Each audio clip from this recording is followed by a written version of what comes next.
Oi, gente, sejam bem-vindos. O programa Carioca desse mês colocou em pauta os Jogos Paralímpicos. Você vai saber tudo o que rolou no Simpósio Paradesportivo da Uniswan. Vai conhecer um portal de divulgação dos esportes e atletas paralímpicos desenvolvido por alunos da Uniswan, além de conhecer mais um pouco sobre algumas modalidades de esportes paralímpicos e muito mais. Então não saia daí porque o programa Carioca está entrando no ar.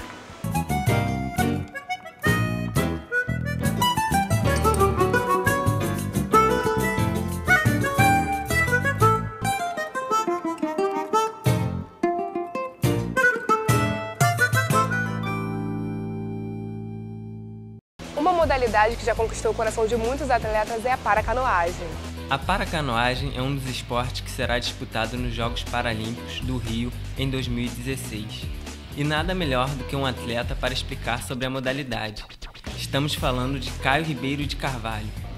As provas de paracanoagem em velocidade são baseadas numa raia. Normalmente são 9 atletas na finais e a distância é 200 metros. E o objetivo é quem chegar primeiro ganha. Os equipamentos que a gente utiliza são a embarcação, que é chamado de caiaque, e o nosso remo, que é um remo de caiaque. Na paracanoagem existem 3 classes funcionais, que é LTA, TA e A, que são divididos em pessoas que usam somente braço e tronco, e braço, tronco e perna. A minha categoria é LTA, que eu utilizo braço, tronco e uma perna. A vida do Caio é toda de superação. E para 2016, ele terá mais uma barreira para enfrentar. É que o Comitê Paralímpico fez uma importante mudança para a disputa da paracanoagem. É a retirada da canoa polinésia dos Jogos, modalidade que Caio disputava, deixando somente o caiaque. Ele começou a praticar a canoa paralímpica, que é o V1. Você rema sentado com remo de um lado só. E aí as regras mudaram e nos Jogos Paralímpicos do Rio ingressou a canoagem, porque não tinha, vai ser a primeira vez que vai ter a canoagem nos Jogos Paralímpicos. E só vai ter o caiaque. Então ele teve que fazer uma mudança muito drástica. E ele me convidou, que eu fosse o treinador dele, para que nós juntos possamos conseguir essa classificação e quem sabe uma medalha no Rio 2016. Por o caiaque estar estreando nas Paralimpíadas, tá me dando mais vontade ainda para demonstrar para o mundo que vai ser nossa a medalha. Eu me vejo lá no topo do pódio, número 1, fazer mais uma medalha inédita. Caio entrou no mundo da paracanoagem de uma maneira muito triste. Depois de perder o controle da moto em julho de 2011 e se chocar contra uma árvore, Caio perdeu a perna esquerda, fato que transformou a maneira de viver do atleta. Eu sofri um acidente de moto em julho de 2011.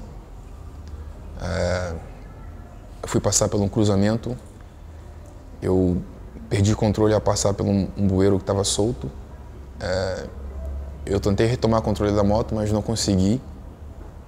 Aí, em vez da moto subir a calçada, ela riou, me lançando para frente. Aí antes disso eu tive a opção, ou eu vou empurrar no muro ou eu vou levar a árvore. Eu falei, eu vou no muro porque eu sei que a árvore vai me destruir. Mas infelizmente, quando a moto não subiu a calçada, eu fui lançado e só minha perna bateu na árvore. Aí na hora eu tive ela quase toda decapitada. E ali foi. Eu ainda imaginei que eu estava bem. Eu falei, não, tá tranquilo, não aconteceu nada. Eu tentei ficar em pé, mas caí imediatamente. Aí eu vi a perna do lado assim. Eu falei, putz, deu ruim. Apesar do acidente ter mudado a vida do jovem, que tinha 25 anos em 2011 e praticava inúmeros esportes, Caio vê um lado bom nisso tudo. Para ele, o acidente serviu para o aproximar mais da família e de quem realmente importa. Minha família, minha mãe, minha avó, minhas tias, meus amigos,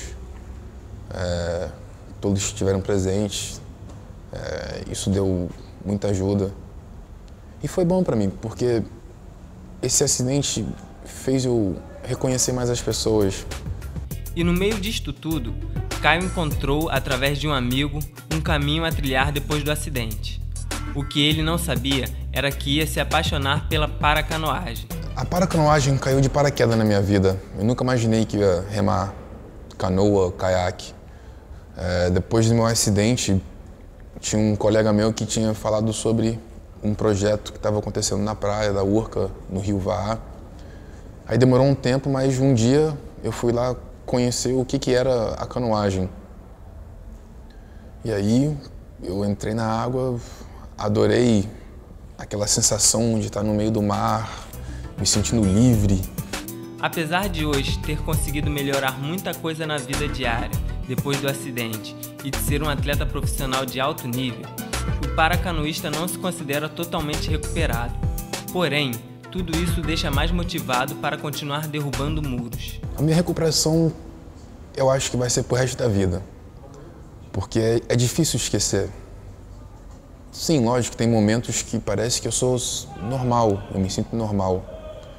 Mas sempre tem alguma coisa que faz você relembrar, ou de repente você quer fazer alguma coisa, mas não pode devido à sua limitação, ou tu consegue de repente fazer uma coisa, mas tem que fazer diferente. Nada da vida é fácil, então eu precisava desse desafio para demonstrar a mim mesmo que eu consigo conquistar o que eu quero. A gente, como paralímpicos, a gente faz um espetáculo tão bonito quanto as pessoas normais. Na verdade, quando você vê a gente na água, nem parece que a gente tem alguma lesão. Mas existe uma grande diferença, porque quem não tem movimento do corpo inteiro usa muito mais força e tem que ter muita mais dedicação para poder superar os nossos quebra-molas do dia a dia. Quebra-molas que seu técnico garante que ele já tem ultrapassado, com o empenho demonstrado pelo atleta neste curto período de tempo que ele tem com o caiaque. Ele vem crescendo, ele só tem apenas 3 meses remando o caiaque, é muito pouco tempo. Mas nesse tempo ele já demonstra tempos assim que eu posso falar para você que ele poderia competir com pessoas normais. E com certeza Caio tem conseguido se superar a cada dia e já conquistou o mundo pelo Brasil. Ele é o primeiro brasileiro campeão paralímpico de paracanoagem na classe LTA.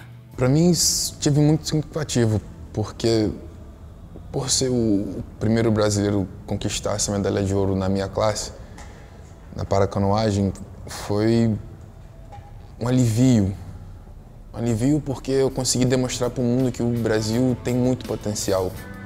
Com 29 anos, Caio espera um futuro de conquistas e felicidade, tanto para ele como para o Brasil. O atleta está animado com os Jogos Paralímpicos do Rio de 2016 e espera que o Brasil mostre para o mundo que tem condições de brigar por medalhas de igual para igual com as outras nações.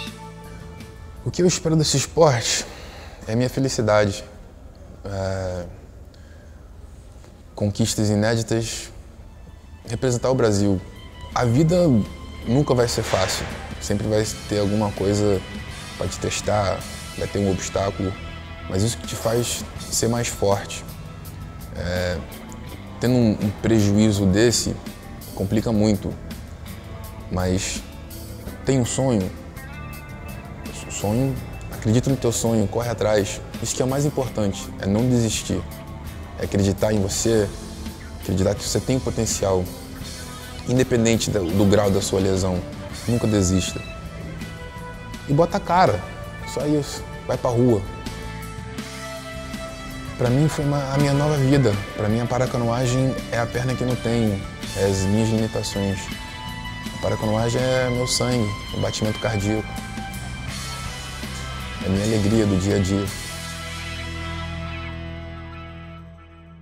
Isso é só o começo. Continue aí que no próximo bloco tem muito mais.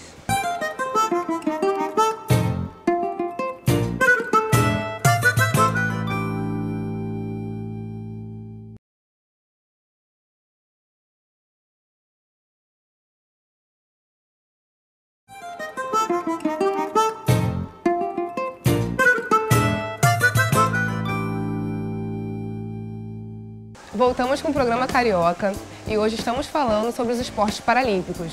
Agora você vai ficar sabendo sobre o portal de divulgação de esportes e atletas paralímpicos criados por alunos da Uniswan. Os alunos da matéria Projeto Experimental, todos os períodos são convocados a criarem produtos inovadores. E durante esse período, o aluno Nathaniel Souza efetivou um projeto de destaque, um portal paralímpico. O site foi criado nesse intuito, no intuito de colaborar para a divulgação do esporte paralímpico brasileiro. No portal nós temos uma aba com todas as modalidades, são 22. Se você clicar, vai vir a notícia relacionada a ela. As Paralimpíadas são o maior evento esportivo mundial envolvendo pessoas com deficiências. Porém, aqui no Brasil tem pouco destaque na mídia. Tem eventos acontecendo direto, quase que semanalmente. As mídias grandes não cobrem esses tipos de eventos, só cobrem, por exemplo, claro, Paralimpíadas e para Pan-Americano. Aí tem... E nem é muita divulgação. É pouca divulgação, mas você vê alguma coisa. E aí eu vi esse gancho, poxa, é uma coisa que não tem divulgação, mas que existe muita gente competindo.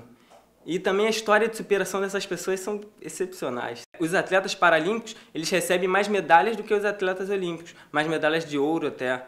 Isso foi o que me chamou a atenção, eles são mega atletas, eles são... A superação deles para competir e tudo mais, é normal, a gente reclama e os caras têm deficiência, têm algum tipo de deficiência e se superam a cada dia mais e mais. Nathaniel criou o Noticiário Paralímpico visando a inclusão social e a representação dos atletas. E no meio de tudo isso, conheceu histórias incríveis. Uma das principais atletas do atletismo brasileiro é a Terezinha Guilhermina. Ela é a atleta cega mais rápida do mundo. E eu entrevistei ela.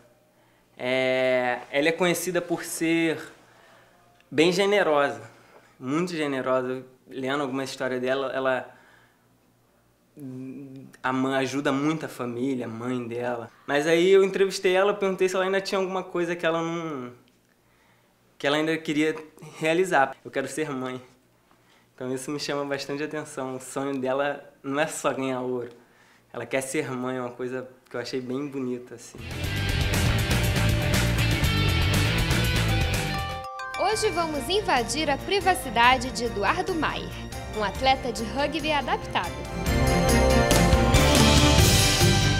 Há 8 anos, Eduardo é tetraplégico. Eu fui fazer um passeio de escuna, na época eu era casado, estava com meus 2 filhos também.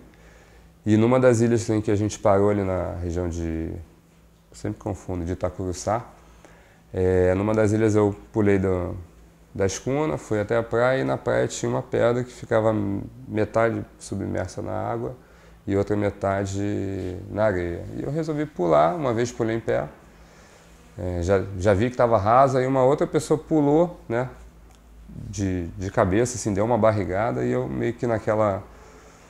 Por estar acostumado com água e tudo mais, eu acabei e falei, não, eu vou fazer o mesmo mergulho sem ser em pé, sem dar a barrigada, né? Aí pulei. Fiz o mergulho, mas bati com a cabeça no fundo, que estava raso. E na mesma hora eu já senti aquela compressão no pescoço, parecia que tinha ficado sem pescoço. E fiquei boiando de bruços, né, com a cabeça para baixo, só que estava tão perto do pessoal, do grupo que estava com a gente, que a minha ex-esposa na época do barco gritou, ó, ele não é de ficar brincando, porque o pessoal achou que eu tivesse pulado e ficado submerso assim, brincando. Aí a pessoa que estava perto, tipo, só pegou, virou, fez assim, aí eu falei, pô, me ajuda que eu me machuquei. Mas se você pensa que a vida de Eduardo tem muitos limites, está enganado. Eduardo mora sozinho. Olha só como é a rotina dele. O atleta desenvolveu o próprio jeito de fazer as coisas. Ele acorda, passa para a cadeira de rodas, calça o tênis que sempre são de velcro, por conta da limitação das mãos. E no café da manhã... Isso que eu estou fazendo aqui é um luxo para um tetra poder segurar uma faca. Tu vê que eu seguro a maçã meio diferente, né? Mas um jeitinho a gente descobre aqui como descascar, depois cortar. Além do rugby, Eduardo também surfa. Depois de um tempo que sofri lesão, os meus amigos começaram, vamos para a praia, vamos para a praia. Eu falei, poxa, mas eu sempre surfei em pé. E o surfista que pega onda em pé tem uma certa rixa, preconceito, seja lá qual for o nome que se dê, né, de surfar deitado. Eu, não, surfar deitado não tem graça, até que me rendi, fui. Se você olhar as fotos do dia, eu estou com um sorriso de orelha a orelha dentro d'água. E olhe bem para esse atleta. Em 2016, ele e o time Santer Rio Rugby irão para as Paralimpíadas. A gente quer justamente assimilar o máximo possível de como é a modalidade, o que a gente precisa para durante o Rio 2016 entrar e jogar de frente, assim. A gente também, assim, pode não gostar do que eu falo, a gente pode não ganhar de ninguém, mas se a gente fizer boas partidas, eu acho que isso já é muita coisa, perto de seleções que já jogam há 20 anos, a gente tem 5, 6 anos de tempo. Então chega de papo e vamos para o treino, Edu. E ele vai dirigindo. O carro de Eduardo é adaptado para cadeirantes. Colocar a cadeira no carro. Esse é o único momento que Eduardo pede ajuda. E lá vai nosso atleta. Preste bastante atenção no recado do Edu. Pela experiência que eu tenho como um tetraplégico que joga rugby, né, depois de 8 anos de lesão, eu posso dizer que é uma modalidade muito interessante e que é uma modalidade que levanta, dá muita independência a quem tem uma lesão tão severa como é uma tetraplegia, né, que compromete inclusive não só as pernas como os braços, e que a família que está passando por uma situação dessa entenda que aquela pessoa, que o seu familiar, tem muita condição de fazer muito mais do que você pode sequer pensar. Independente do grau de comprometimento, o rugby, a equipe aqui do Rio de Janeiro está precisando de atletas. Então a gente está treinando no Grajaú Tênis Clube, a equipe é Santer. Então quem quiser, a gente está lá de braços abertos para receber quem quiser e ajudar dentro do que a gente puder. Para mais informações, entre em facebook.com/Santer Rio Rugby. Nós vamos para um breve intervalo, mas continue aí que depois dos comerciais a gente está de volta.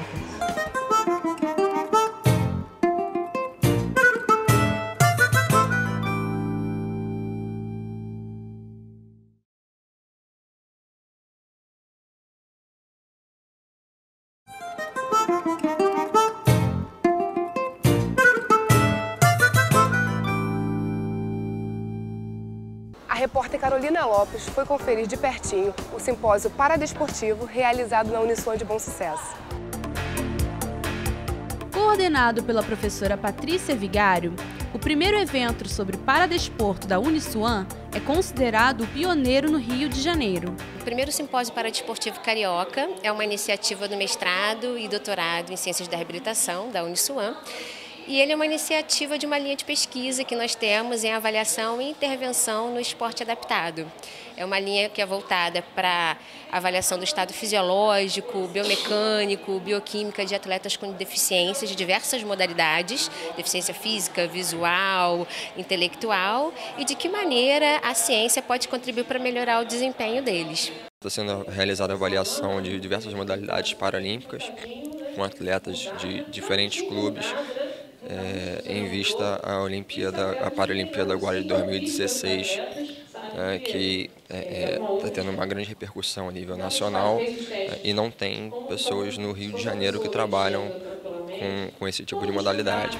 A prática esportiva entre pessoas com deficiência é hoje uma realidade em todo o mundo e com maior número de adeptos a cada dia. Em 2012, cerca de 4.300 atletas com diferentes tipos de deficiência participaram da 14ª edição dos Jogos Paralímpicos.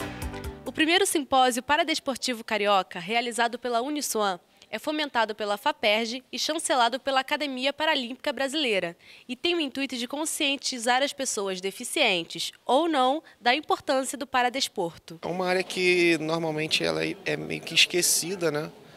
E depois desse evento a gente pode ver que tem vários campos para a gente, para nós da educação física. Ivaldo Brandão foi um dos convidados. Ele é vice-presidente do Comitê Paralímpico Brasileiro e apresentou alguns dos paratletas brasileiros. São atletas que estão numa faixa etária entre 18 e 27 anos. Estão sendo levados, estão batendo recorde, mas estão sendo preparados para o Rio 2016. Eventos como esse são de extrema importância para disseminar o conhecimento, para que as pessoas possam saber como tratar a pessoa com deficiência nos diversos cases que a educação física proporciona, uma academia, um personal, e realmente ter o conhecimento mais próximo do que uma pessoa com deficiência necessita. Daniel Gonçalves é jogador de rugby e falou sobre as mudanças que o paradesporto trouxe à sua vida. No rugby eu comecei tem 1 ano. Eu encontrei um atleta de rugby no Instituto Sara, que é onde a maioria dos atletas faz o tratamento de fisioterapia. E perguntei para ele se eu poderia participar. E aí ele me indicou a equipe Santé Rio. A confiança do atleta muda. Eu ficava muito em casa, eu não gostava muito de sair. Tinha alguns complexos, e aí com o pessoal do time você acaba mudando isso, você ganha confiança. A gente já participou de alguns campeonatos, inclusive nesse final de semana nós fomos campeões brasileiros da 2ª divisão. Miriam Raquel é professora doutora da Escola de Educação Física do Exército e explicou alguns processos de avaliação física que precisam ser feitos, como testes de coordenação motora. Esse esporte, né, essa capacidade ali de transformar, essas adaptações crônicas que vem com o treinamento, que estão levando esses atletas a ter uma capacidade cardiopulmonar alta. A gente vai sediar os Jogos Paralímpicos e muitas pessoas nem conhecem uma grande parte das modalidades. A gente tem 20 modalidades paralímpicas, então a gente tem o voleibol sentado, por exemplo, né? Será que as pessoas conhecem essa modalidade? Sabem que tem pessoas trabalhando com esses atletas?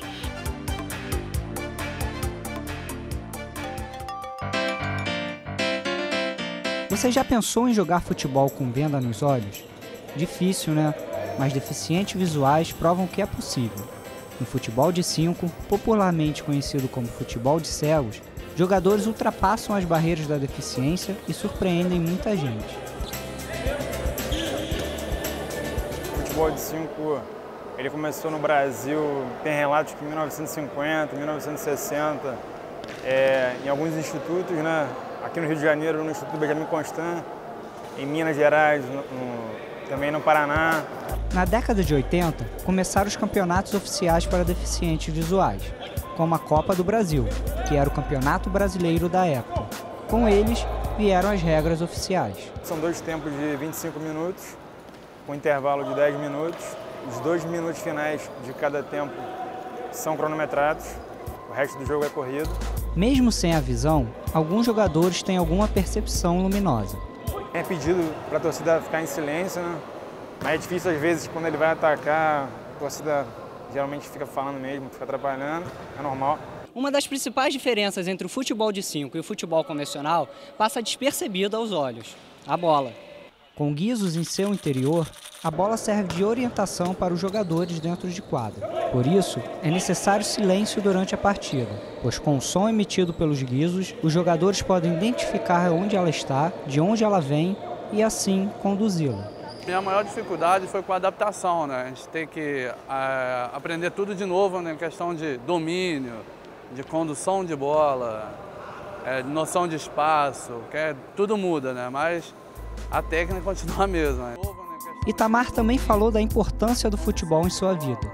Sim, hoje é como fonte de renda e no meu dia a dia me ajuda muito. O que eu faço hoje no futebol de 5, a noção de espaço, aprender a girar isso, os reflexos que a gente pega no futebol de 5, no meu dia a dia é sumário, é coisa de muita importância mesmo. Uma coisa que vocês já devem ter percebido é que o goleiro não usa a venda, ele sim enxerga.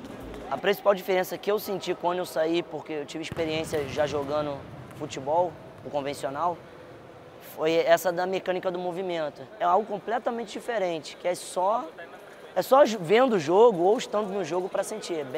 É bem difícil. Para não se chocar com o companheiro ou adversário, o jogador, toda vez que for na bola, tem que gritar "vou", senão é marcado uma infração. Mas para quem pensa que o treinamento é só aqui na quadra, está muito enganado. Antes de vir para cá, eles têm que suar muito. No Centro de Ciência e Reabilitação, os jogadores fazem testes físicos e fisiológicos. Eles ajudam a prevenir lesões e ter uma prescrição adequada para terem um melhor desempenho. A gente está avaliando esses atletas como parte de um projeto de pesquisa chamado Avaliação Fisiológica, Biomecânica, Nutricional e Bioquímica no Paradesporto. Novas descobertas para um melhor desempenho. Aqui são feitas avaliações como o teste cardiopulmonar de esforço, para identificar a frequência cardíaca e o consumo de oxigênio. Além disso, são feitas análises de equilíbrio, postura, nível de força, estresse oxidativo e consumo alimentar dos atletas. E olha, os resultados impressionam. São surpreendentes e mostra como o efeito do exercício é positivo para a pessoa com deficiência física. No final, todos saem ganhando. O técnico sabe até onde pode exigir de seu jogador em quadra e o atleta passa a ter um acompanhamento médico.